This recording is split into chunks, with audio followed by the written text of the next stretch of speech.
Hi everyone, welcome back to Otter. We're about halfway through part 2.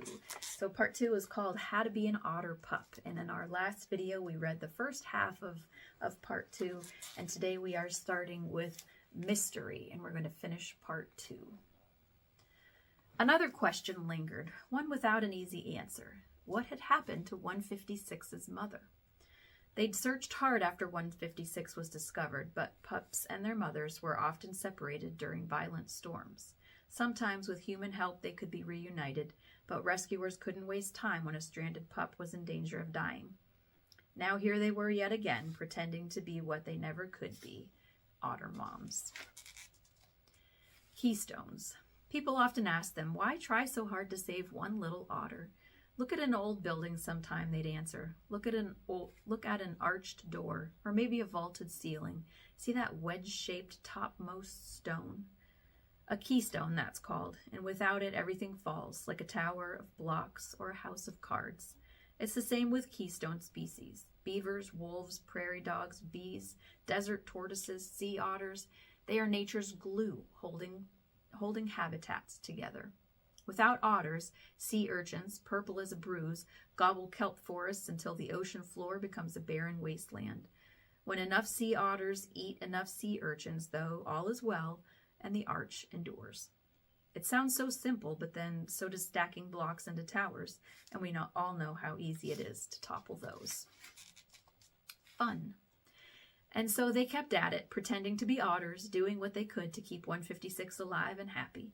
Fortunately, it isn't difficult to entertain an otter pup, and they had quite a bag of tricks at their disposal.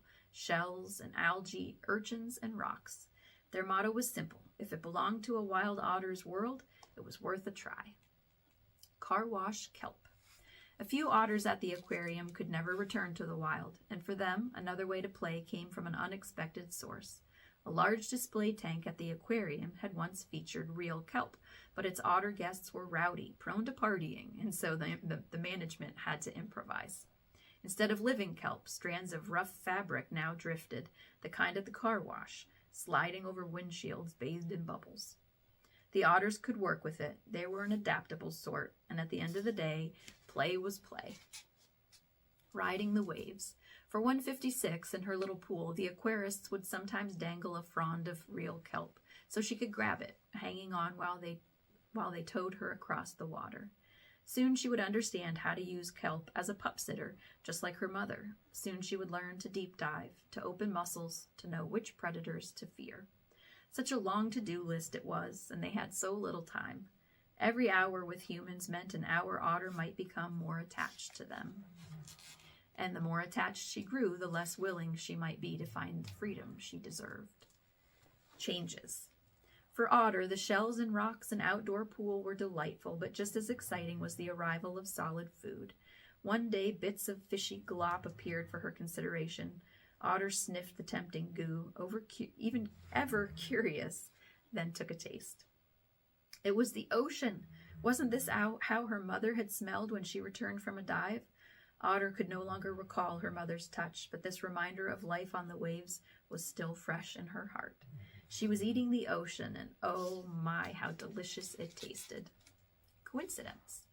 Otter liked to take the food in her paws and make the kind of mess that only determined babies, faced with a jar full of cooked peas, can create. Interesting coincidence. Once solid food started, her grooming seemed to take a whole lot longer. How to groom an otter pup. How do you groom an otter pup? Carefully. To begin with, be afraid. If you get it wrong, it won't be just another bad hair day. If you get it wrong, she could be lost. For otters, temperature is everything. Be prepared. You'll need towels, so many towels, brushes, little combs, a hairdryer, and boundless patience. Most of all, be grateful. Know how lucky you are to care for this marvel of nature, to witness her contented sighs and watch her perfect curl into slumber. Others. During her first few days at high water, Otter often caught traces of something beyond her simple life, scents lingering on the air, or what sounded like the kind of squeak or hiss that she herself might make. Though she would smell curious things on the animals when they reached for her, and hear curious things when she lay quietly in her cage. Every time it happened, she told herself to stop thinking there might be others like her in this not quite home. What point was there in hoping? Milestone. Even before she'd shed her baby coat, Otter's diving lessons began. At first, the aquarists placed a few cracked clams and mussels in a sand-filled bowl at the bottom of her shallow pool, just a foot or two out of reach. It seemed to frighten poor 156, the way they urged her to explore below the surface. She didn't understand that her ears and nostrils would close at will. She didn't realize that the ocean floor was the ultimate otter restaurant. Diving. It wasn't easy diving, saying farewell to air and light and forcing herself to head toward places unknown. It took all Otter's strength and many tries to talk her flippers and tail and water-wise body into doing exactly what they needed to do. But there it sat, a cracked shell at the bottom of the pool, and inside that shell was a luscious clam. When she finally surfaced, sat the shell on her chest, and plucked a tasty snack from its hiding place, the animals, her loyal audience, made sounds that Otter decided meant that they were pleased. Not that she cared. She was too busy slurping down dinner. This is called the surprise.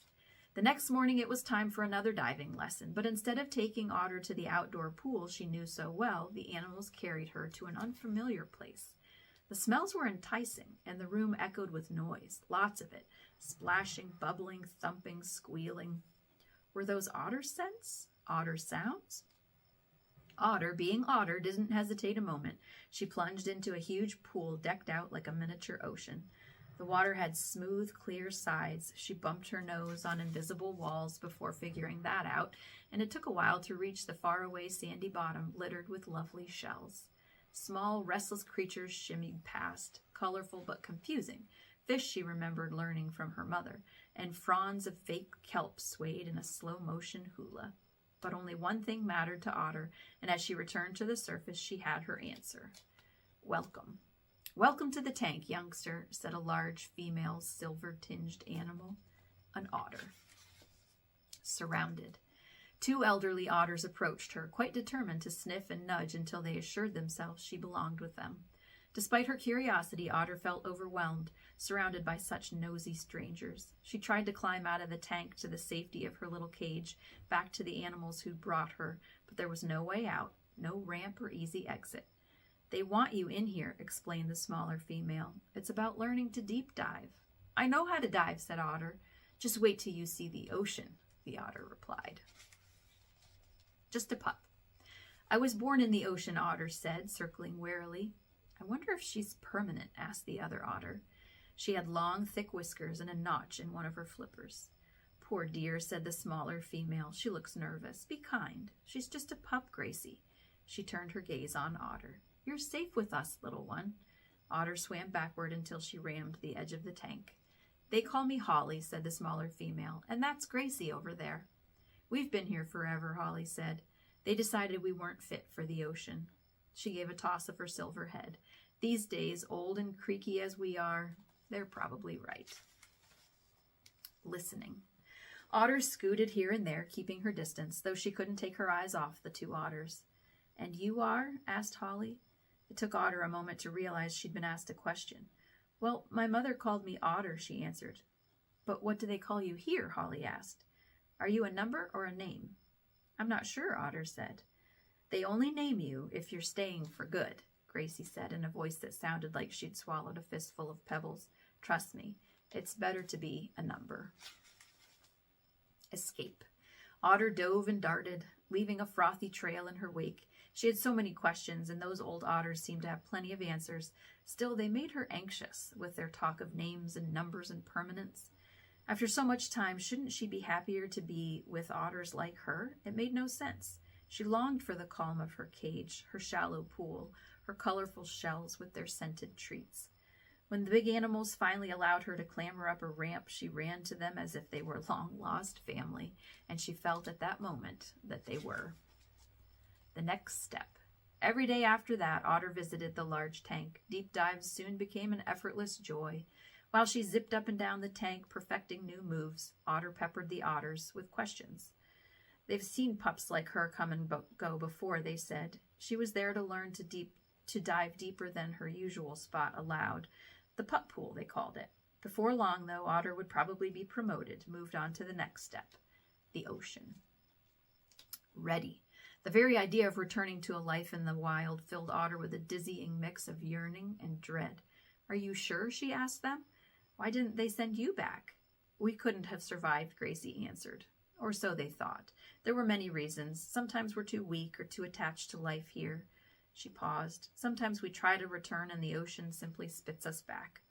What if I'm not ready for the ocean? Otter asked, spinning and rolling. What if the animals are wrong? Humans. Animals, Gracie repeated, sounding amused. Those animals are called humans, my dear, Holly said. How do you know? Otter asked, toying with a rippling brown shell she'd found on the tank floor. If you listen long enough, you learn things, Gracie said, whether you want to or not.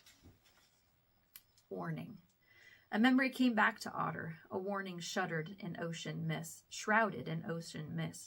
Stay away from sharks. Stay away from humans. Stay away from all that you don't understand.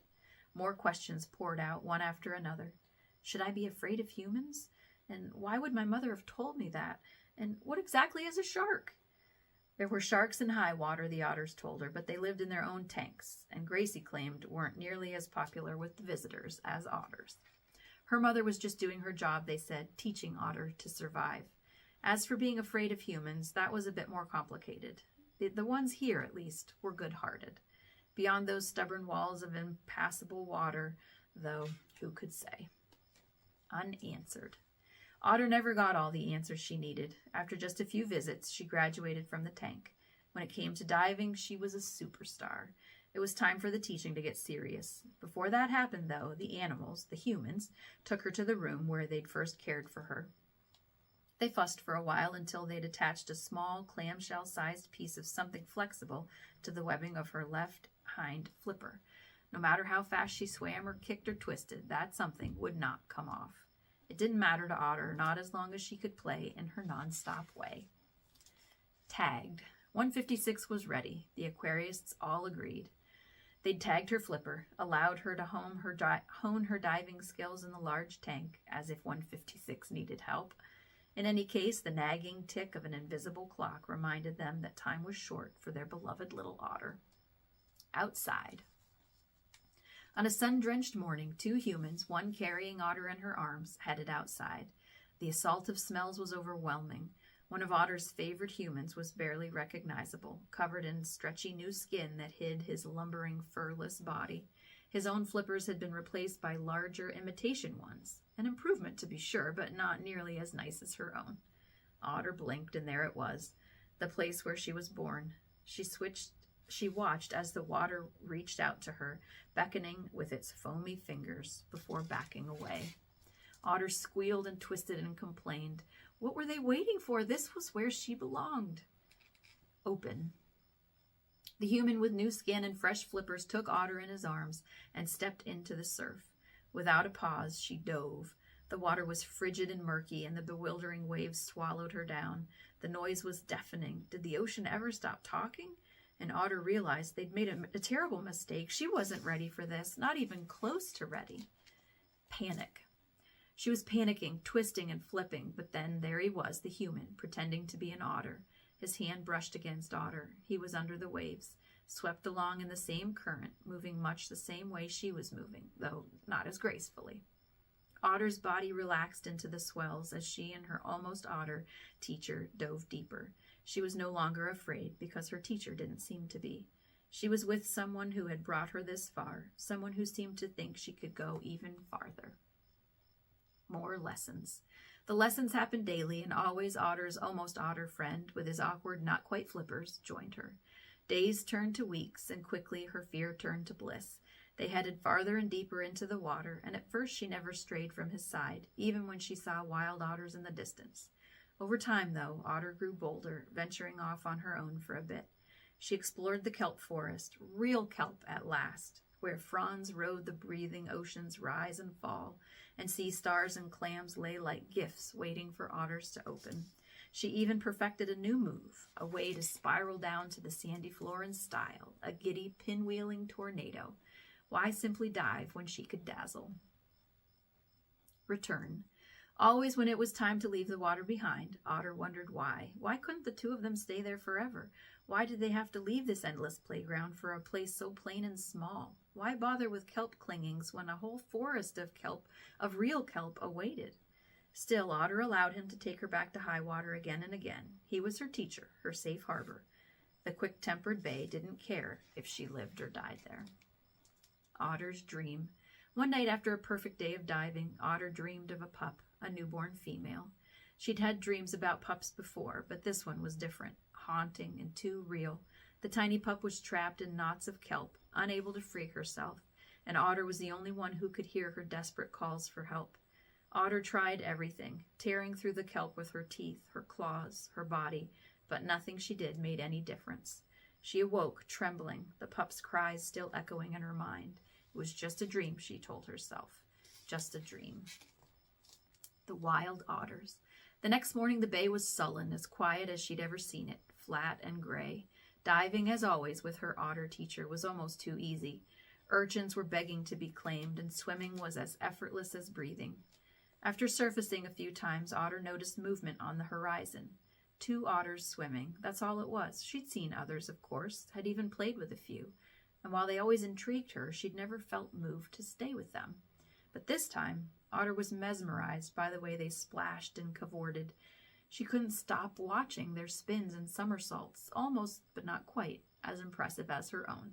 They couldn't have been her. They could have been her. They were her. The leaving.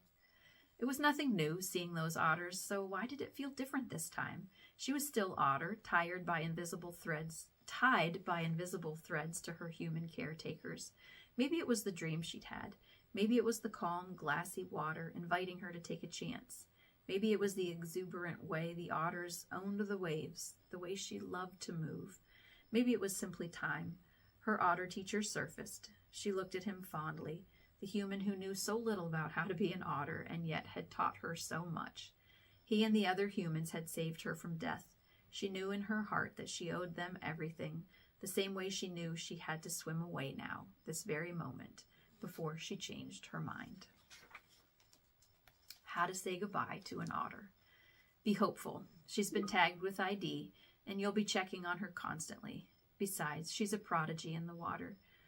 Know you've taught her well, that she is ready for this moment, that there is never a perfect time to let go of the ones we love. See that gleaming head and spinning body. Watch her submerge into a world where you will never belong. Imagine that dive of hers, that hypnotizing cyclone of fur and bubbles, and smile through your joyful tears. All right, that's the end of part 2. On the next video, we're going to start part 3 called Otter number 209. We'll see you in the next video. Thanks for listening.